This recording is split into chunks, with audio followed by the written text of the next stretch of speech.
This is not the first Mormon moment in U.S. history.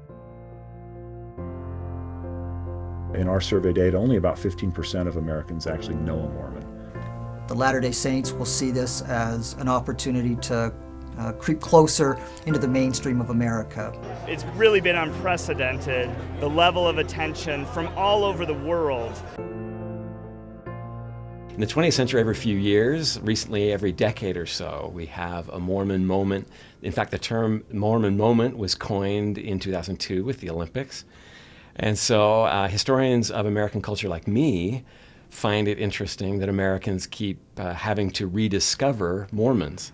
Does this particular Mormon moment reveal a kind of mainstreaming of Mormonism? I think it may be too early to say in some ways, but probably yes and no. I think in some ways, historically, Mormonism's been mainstreaming since the late 19th century. I don't think unfettered mainstreaming is what Mormons want, maybe in the end, to maintain, to be better understood, yes, but to maintain our kind of special mission to the world at the same time, our kind of uniqueness. I don't think Mormons want to give that up anytime soon.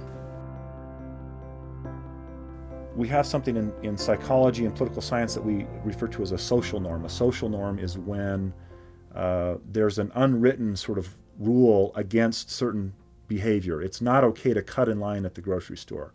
That kind of social norm doesn't yet exist for people who have who express feelings that are anti-Mormon in some form. In other words, it's still okay to publicly express anti-Mormon sentiment and not receive the social disapproval of those around you. But I think there are some signs that's changing. I think the exposure has probably done quite a bit to at least give people a chance to learn a little bit more about Mormons, because most people don't know one. In our survey data, only about 15% of Americans actually know a Mormon personally or very well. And so this gives at least a lot of people a chance to learn a little bit more and pique their curiosity. So we're here tonight at the election night party for the BYU Political Affairs Society and the Political Science Honor Society. This is one of the biggest activities we've ever had, if not the biggest, here at the event tonight to mark this historic occasion of the presidential election. We have reporters and photographers from the Washington Post. We had inquiries from the New York Times, from the Times of London, from NHK in Japan. And those are just a few of the news organizations who have shown interest in BYU over the last few months during this presidential election.